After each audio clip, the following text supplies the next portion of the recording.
पहिल्या काळात हिरण्यकश्यपू म्हणून एका नावाने राक्षस होता.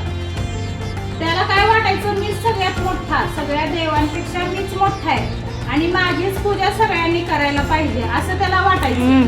आणि सगळे करत पण होते त्याची पूजा.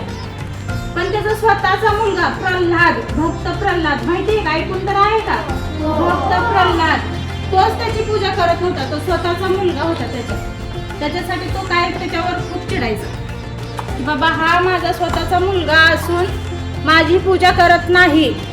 त्याला विरोध करून तो काय करायचा, विष्णूची पूजा करायचा.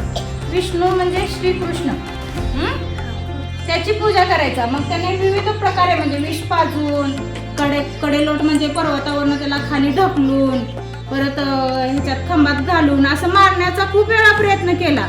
पण ते विष्णूची आराधना करत असल्यामुळे त्याला काहीच व्हायचं नाही. मग शेवटी त्याने एक पर्याय निवडला.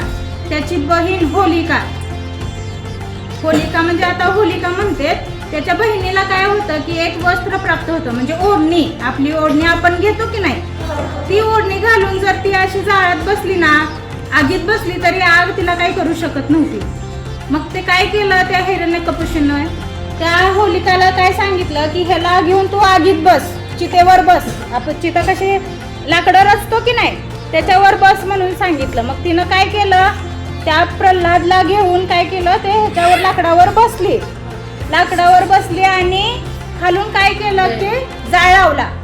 खालून जाळ लावल्यानंतर काय झालं की तिच्या अंगावरची ओढणी उडून येऊन त्या भक्त प्रल्हादाच्या अंगावरती बसली जाऊन. त्याच्यामुळे भक्त प्रल्हादला काहीच झालं नाही. आणि ती हिरण्यकशिपूची जी बहीण होती, म्हणजे भक्त प्रल्हादची जी आत्या होती, ती जळून खाक झाली. ती त्रास देत असल्यामुळे सर्व जी प्रजा होती त्यांना आनंद झाला की बाबा एक राक्षस निघून गेला. म्हणून हे होलिका म्हणून साजरी करतात आपल्या इथं.